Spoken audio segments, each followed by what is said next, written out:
Whatever you do, do not tell Ed Zimbardi that you watched this video, or he'll call you an idiot.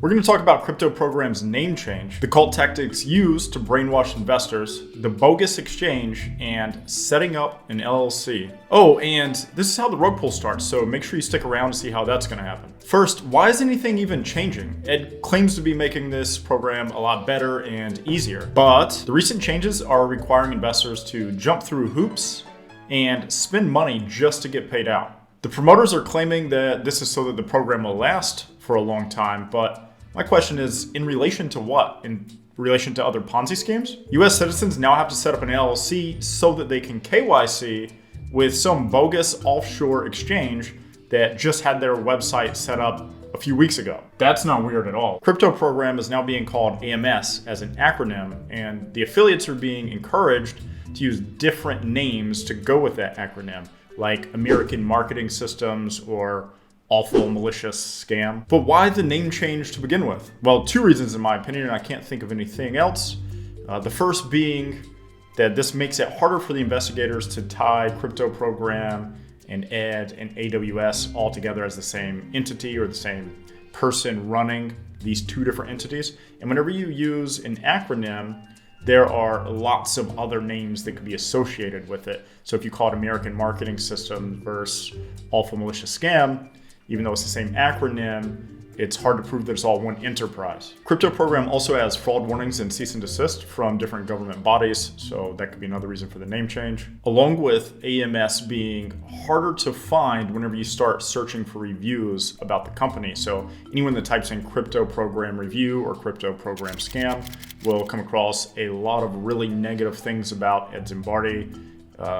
Look at my website, ponzipatrol.com, or these videos, for example, where if you type in CryptoProgram scam or review, then videos that are negative usually come up. Let's talk about the cult tactics that are being used by Ed whenever it comes to controlling the people that are investors and involved in the scam.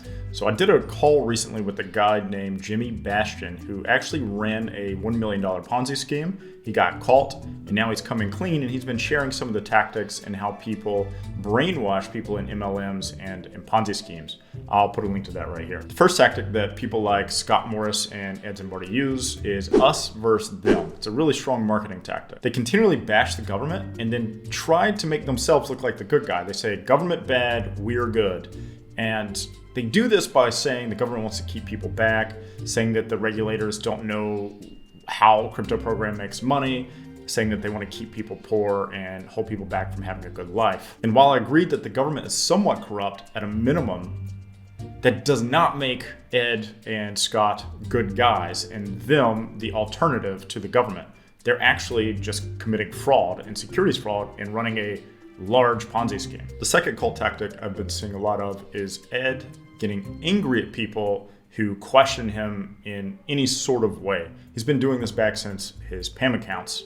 I'll put a recent video that Ed put out. I'll put a clip of it here. So because you're an idiot, some of you, not all of you, some of you that decided to do all your little research, because none of your research matters, because this is the way it's going to be. And if you don't like it, I'm canceling your packages. I'm letting the program know you are no longer welcome in this program. It's an invite-only program, and I don't need you in the program, and neither does anybody else.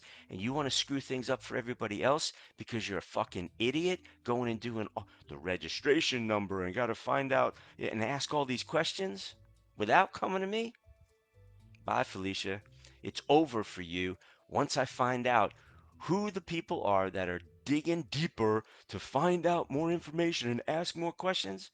Go find another program. Basically, Ed just calls anyone an idiot who asks him questions or questions anything that he says, questions the legitimacy of the program, questions the license from the new exchange, anything of that nature.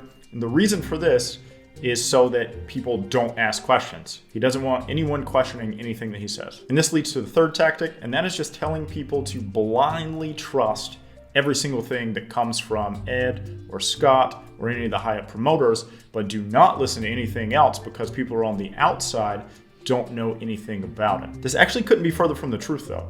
I have access to the private Facebook group, the Telegram channels. I've seen some live calls. I've seen the event that was just in Atlanta. So I have all the information that everyone else has. So I don't need to be in the program to know what I'm talking about here. Here's a quick clip from Scott Morris where he's telling people to just blindly trust Ed. But you have to allow the process to unfold. You have to blindly do the things that Ed is saying that we need to do. You don't have to think about it. You don't have to know how it works. You don't have to know a damn thing. Just do the things. Ed's been doing this for 30, 40 years. I've been doing this for 30, 40 years. We're trying to protect. We can't educate you on all this stuff. But you know something? If you really do need to know something, go to YouTube. Everything's right there. This is just absolutely ridiculous to me, because why in the world would you just blindly trust Ed Zimbardi? Everything that Ed's ever promoted has rugged and been just a complete scam. He was convicted of felony fraud for theft by taking whenever he was around 30 years old, and also have really good reason to believe that he was arrested for fraud whenever he was around 18 years old as well. Plus, there are hundreds of reviews online saying that he stole people's money. I've actually interviewed one of those people on my channel. You can find that video here. Not to mention, he wants you to blindly trust and believe in this program that already has fraud warnings and cease and desist. And no, the cease and desist aren't because the government just wants to keep people poor or that the government just doesn't know how CryptoProgram makes money. It's because Ed and this program are breaking laws that have been around since 1933. These aren't new laws that they're breaking. It has nothing to do with crypto. Seen where Ed said that this program is registering with the SEC, but there's zero chance of that being true. There's no registration that's been filed. Scott Morris also said that that registration will take years to go through the process, and that's not true at all. It takes 30, 60 days max to go through this process of registering with the SEC. That's just a way of keeping people's hopes up. This leads to a great question though, which someone asked in a Telegram group as well. Why would they register with the SEC if they're anti-government and they don't believe in registering things with the SEC or paying the fees that are associated? It's because it's all made up, just to string people along. Speaking of made up, let's talk about this new exchange that Ed is moving everyone over to and making it mandatory. They do not have any licenses to operate. I've checked the Polish business registry, doesn't exist. Now, of course, if Ed has to put out some information about this, he's going to say something about a shell company, bought a shell company that was old that had licenses, but it doesn't exist. All you have to do is search it for yourself on a Polish business registry. And if you want to ask Ed or the exchange anything about their licenses, well, Ed will just kick you out of the program, which it's kind of weird that he's going to kick you out of a scam. So it probably would be in your best interest to get kicked out. Here's what's actually going on with this exchange. Ed is definitely behind setting this up. Why else would this exchange be set up to begin with and be mandatory for people to use? Ed is going to use this exchange as an excuse for the coming payment problems. And it's already started because everyone's going to have to KYC. The US people are going to have to set up an LLC to get KYC'd on this exchange, which is going to cause payment delays. Every sophisticated Ponzi scheme makes their investors KYC before they exit scam. This KYC information is really valuable, especially to other scammers. So what they usually do is go out and sell it to other scammers. The most important thing here is that Ed is acting like this exchange is an uninvolved third party that's not related to the program at all or to himself. This gives him a perfect out, so whenever the payments stop, he can just start blaming this third-party payment processor and exchange for the reason why people aren't getting paid. Again, why would Ed make this mandatory to switch over to this exchange whenever they're already having problems and US people are having to set up an LLC just to get their payments out? Why is it mandatory? If you're in CryptoProgram, you really want to start thinking about why this third-party exchange is actually being introduced and why it's mandatory, because this is how the exit scam is going to happen. Why can't he just pay you out through the wallets the way that he has been? You definitely want to go ahead and take your money out of this program. I warned a couple of months ago about that. I'll link that here whenever I doxed Ed's wallets and showed that he was actually injecting his own stolen money back into the program. What you don't want to do is try to time the market. And whenever I say market, I mean Ponzi scheme. The reason you want to take your money out now is because the end has to be near. Because think about it this way. Why would people want to get KYC'd and have to set up an LLC just to invest? That's going to put off quite a bit of people, maybe half the people that want to invest.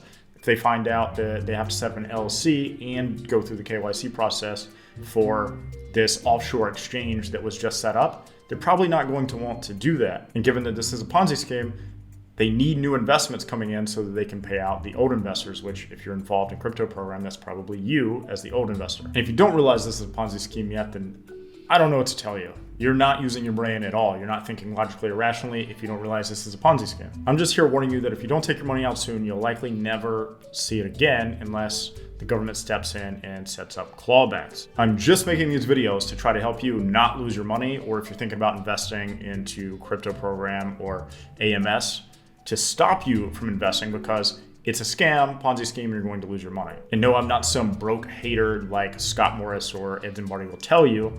I'm actually a somewhat successful marketer and business person, which leads me to the next point. I've spent 8 figures on advertising, and I'm going to show you just one of my accounts here.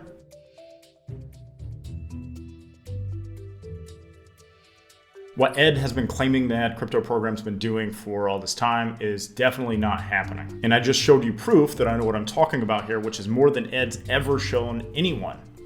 So why would you listen to Ed instead of just knowing that if I've spent 8 figures on advertising that I would have an idea if they're actually doing what they say they're doing or not. And the last thing I want to talk about today is do not refinance your house or get a HELOC.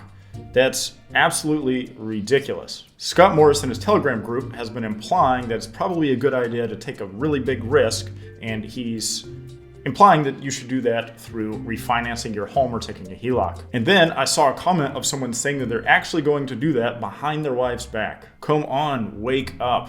That's delusional. This is an obvious scam. Don't refinance your house, especially whenever a scam's about to exit. Just get out. That's my advice. This is financial advice. Get out of CryptoProgram or AMS, whatever you want to call it. If this video was helpful, make sure that you like and subscribe. Comment down below if you think I'm just a hater or if this video helped you. Until next time, keep it trolling.